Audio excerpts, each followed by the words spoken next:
Eu chamo agora a Wanda Mig, que ela vai continuar um pouquinho a história. Boa noite, pessoal. Eu sou de Palmas. Eu morei até os 21 anos aqui, aí fui morar em Porto Alegre, fiquei uns 40 anos fora e retornei. Mas eu vou continuar o que o João Gilger nos apresentou, essa diversidade de pessoas que nós temos aqui em Palmas. Os alemães, a princípio, foram os primeiros que chegaram mas já tinha os portugueses, os índios, os indígenas, o Votelbaldo também. Em 1906, o primeiro censo no Brasil, 80% da população era analfabeta. Aí vocês imaginam como esses alemães, aí muitas vezes se fala, mas eles só falavam o alemão. Claro, não tinha professores que lecionassem o português. Em 1926, nós temos uma foto da primeira escola, aquilo que o João falou, Lan, que seria o primeiro professor. A inscrição da escola era Hier ist ein Schul, era em alemão, e ela tinha 36 alunos. Eu contei, a maioria ou a metade nessa foto, pés descalços. Era uma realidade, né? E aí, assim, nessa escola era do primeiro até o terceiro ano primário. Eles aprendiam a ler e a escrever e falavam o alemão. Em 1930, um pouco mais, acho que a Carla sabe a história mais, o governo Vargas passou a ter uma base nessa educação, que até então era só alemão aqui em Palmas, né? Então, o que passou a ter? História e geografia. E esses alunos foram meio que obrigados, claro, estávamos no Brasil, mas era assim, o que eles aprenderam na geografia? As capitais dos estados. Porto Alegre é a capital do Rio Grande do Sul. Então, isso eles tinham que decorar e começaram assim essa questão da introdução do português. Isso aconteceu também, por isso que eu pensava, como é que sabem tão bem Paraná, capital Curitiba, porque isso era decorado. Não, assim, imaginam você de noite falando Paraná, assim, era o aprender o português, né? Em 1934, então, nós pertencíamos a Lajeado. Imagina nós aqui nessa ponta, não tinha governo, era o professor, o pastor e a comunidade. Em 1939, inicia a Segunda Guerra. Leis foram criadas que tinha uma até que é meio estranha. Só podiam falar o alemão maiores de 12 anos. Imaginam vocês, as crianças que até então só falavam o alemão, tiveram que passar a falar o português, porque a lei dizia que maiores de 12 anos podiam falar. Era uma lei.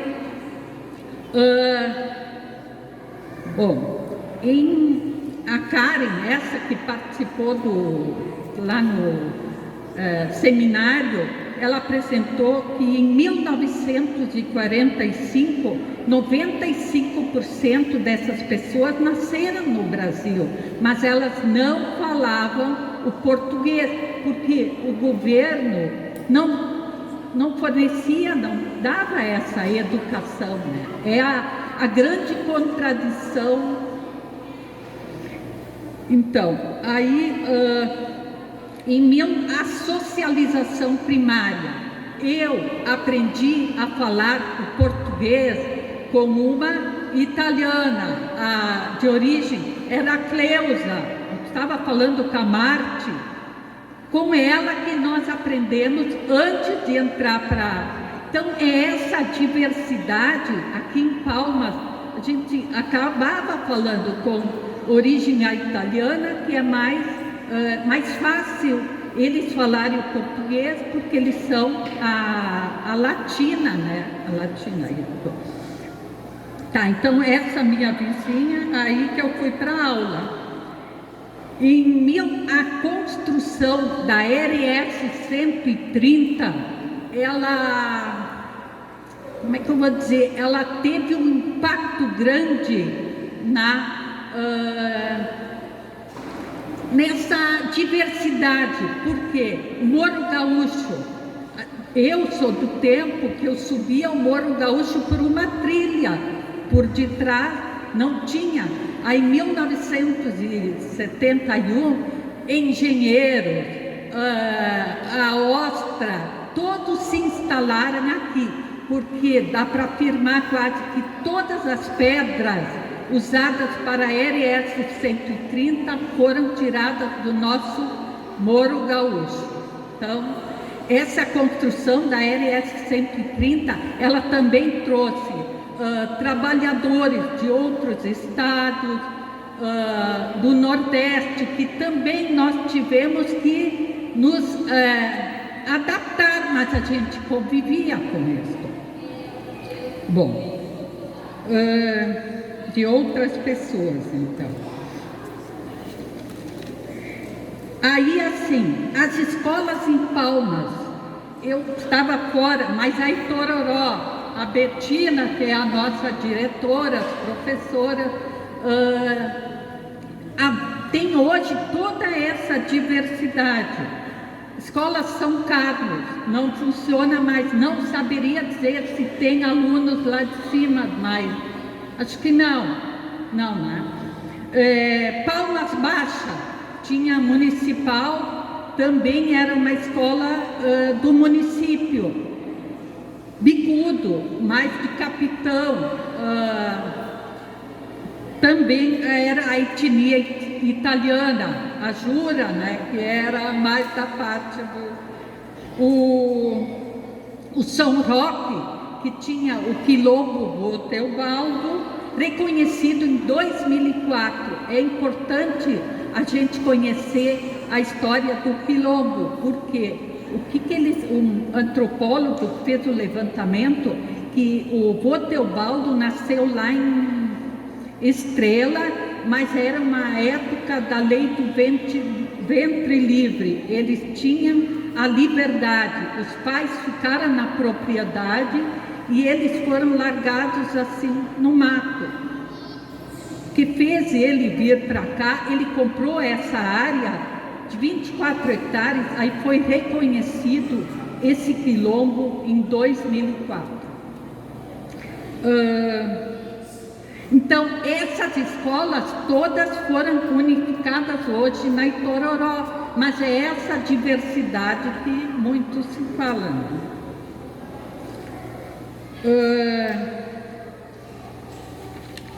Bom, aí nós temos assim uma expressão dessa mistura de vocabulário.